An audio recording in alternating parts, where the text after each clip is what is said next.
আজকে পটল দিয়ে দারুণ দুটো রেসিপি তোমাদের সাথে শেয়ার করব, আর খুবই কম সময়ের মধ্যে। পটল দিয়ে যে দুটো রেসিপি দেখাবো, আজকে একটা পটলের খোসা বাটা দেখাবো, আর একটা পটলের একটা দই দিয়ে খুব সুন্দর একটা রেসিপি তোমাদের সাথে শেয়ার করব। উপকরণগুলো বলে দিই। এখানে নিয়েছি আমি পটল, এখানে লাগছে নারকোল, টক দই, কাঁচা লঙ্কা, কালো জিরে, আর এখানে নিয়েছি ফোড়নের জন্য কালো জিরে আর হচ্ছে শুকনো লঙ্কা।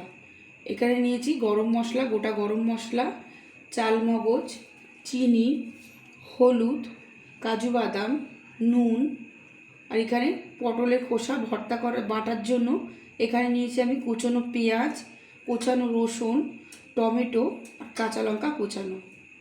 পটলের খোসাগুলোকে আমি একটু মোটা মোটা করে ছাড়িয়ে নেব।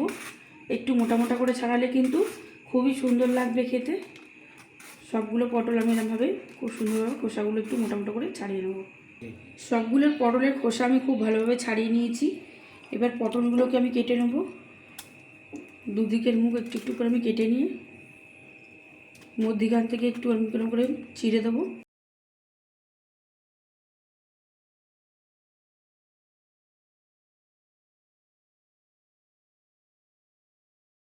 এখানে এবারে মশলা তৈরি করে নেব। কাজু বাদাম, চালমগজ ভালো করে বেটে নেবো আমি। ওর সাথে কটা একটা কাঁচা লঙ্কা দিয়ে দিচ্ছি। খুব ভালোভাবে এগুলোকে বেটে নেবো। আমি কাজু বাদাম আর চালমগজটাকে বেটে নিয়েছি।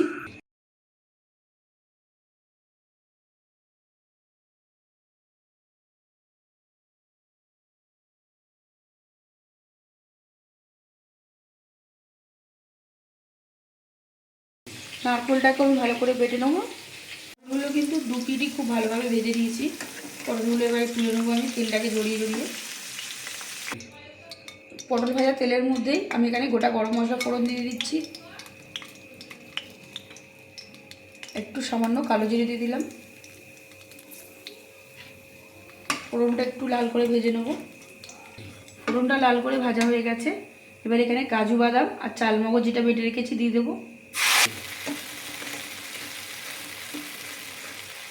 একটু ভালো করে মশলাটাকে কষিয়ে নেব। মশলাটা ভালো করে একটু কষিয়ে নিয়েছি। এবার এখানে টক দই দিয়ে দিলাম।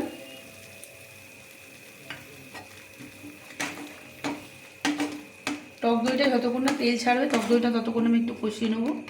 পটলের খোসাটা আমি এবার বেটে নেব। পটলের খোসাটা আমি বেটে নিয়েছি। মশলা থেকে কিন্তু তেল ছেড়ে দিয়েছে। এবার এখানে আমি পরিমাণ মতো নুন দিয়ে দেবো।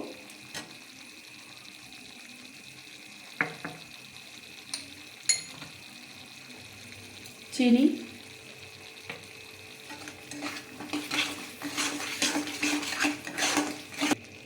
খুব সামান্য পরিমাণে এখানে একটু হলুদ দিয়ে দিচ্ছি।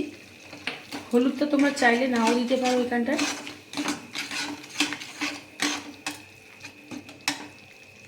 এখানে নারকেলের দুধটা দিয়ে দিলাম।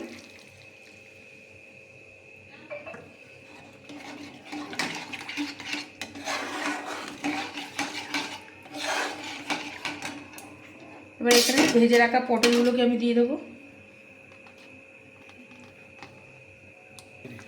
পটলগুলো দিয়ে দিয়েছি। ভালো করে এটাকে আমি ফুটিয়ে নেবো একটু। পটলটা একদম রেডি হয়ে গেছে। আর এটা কিন্তু গরম গরম ভাতের সাথে খেতে অসাধারণ লাগবে। আমি এবার পটলটাকে নামিয়ে নেব। পটলের খোসা কাটার জন্য এবার এখানে কড়াই আমি সর্ষের তেল দিয়ে দিয়েছি। কালো জিরে ফোড়ন দিয়ে দিচ্ছি। শুকনো লঙ্কা, রসুন কুচি, পেঁয়াজ কুচি। আর এই রান্নাটার জন্য কিন্তু একটু পেঁয়াজের পরিমাণটা একটু বেশি দিতে হবে। আমি এখানে 3খানা বড় সাইজের পেঁয়াজ কুচিয়ে নিয়েছি।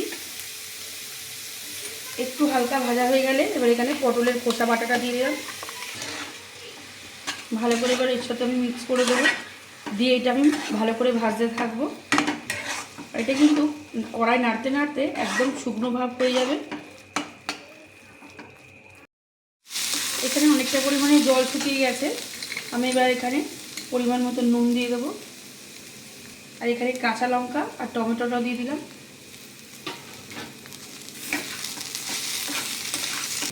এবার এখানে পরিমাণ মতন হলুদ গুঁড়ো দিয়ে দিচ্ছি।